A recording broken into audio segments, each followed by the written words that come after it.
to violence violently. But to their credit, those in the movement that were faced with these onslaughts of violence were trained in the practice of nonviolence, of nonviolent protests.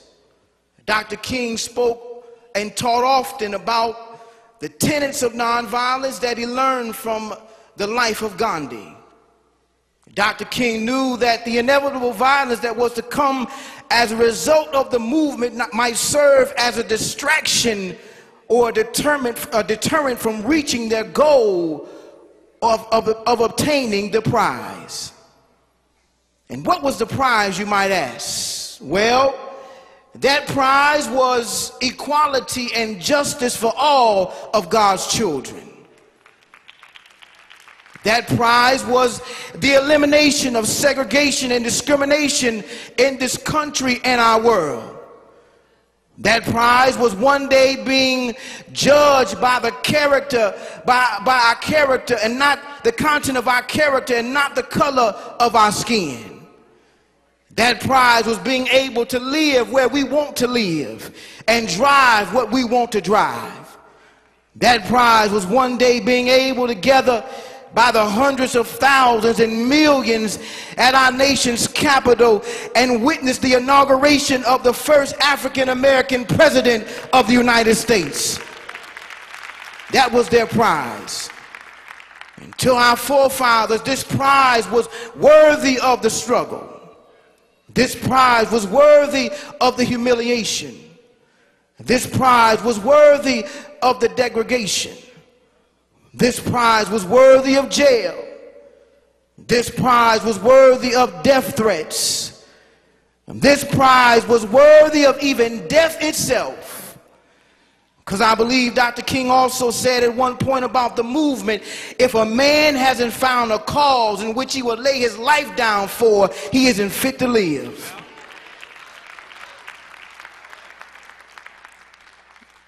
They might not have seen that day in January back in 1960, but the people of the movement marched like they did. Might not have fathomed it in 1960, but they went to jail like they did. Might not have thought it possible in 1960, but they were lynched like they did. Might not have lived to witness it in 2009, but they died like they did. And President Obama's inauguration was almost like a culmination of years of struggle, steadfast determination, civil disobedience, and unrest that brought a change not just to Washington, D.C., but to our entire country and the world. And for that, we should give God a praise.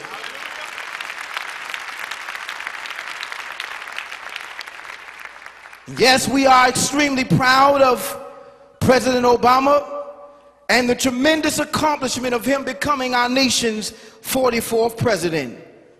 I was very impressed with him as a candidate and very impressed with his campaign, as many of you were. The presidency indeed is a lofty goal in and of itself, and it takes a very special kind of individual to endure the rigors of a 2-year campaign, traveling the country and even the world, trying to convince and influence the public to vote for you. I'm sure if President Obama were here, he would agree that his campaign took a great deal of dedication and commitment. I'm sure if he were here, he would tell us that his campaign took a great deal of stamina and endurance, the likes of which have never been seen before. In many ways, the enormity of the campaign reflects the enormity of the position, because he is running for the highest office in the land. And after all, he's not running for president of the student council or president of the block club or neighborhood association, but he's running to be the commander-in-chief of this nation. From the very beginning, he was the least likeliest of candidates. Didn't have the pedigree of his predecessors or even his opponents. Didn't share the same skin color of his predecessors or his opponents. didn't have the wealth of his predecessors. He wasn't born with a silver spoon in his mouth. And yet he did not allow any of these things to dissuade him or detract him from reaching his goal. What impressed me the most about this man was how he handled his campaign, how he handled the criticism of his opponents, how he handled the scrutiny of the media, how he handled the political games of the Washington power brokers. He never allowed any of those things to detract him or to take him off course. I can remember on one occasion after a debate with his last primary opponent, Senator Hillary Clinton, at a campaign rally, he told the crowd what was the secret to his steadiness and his focus.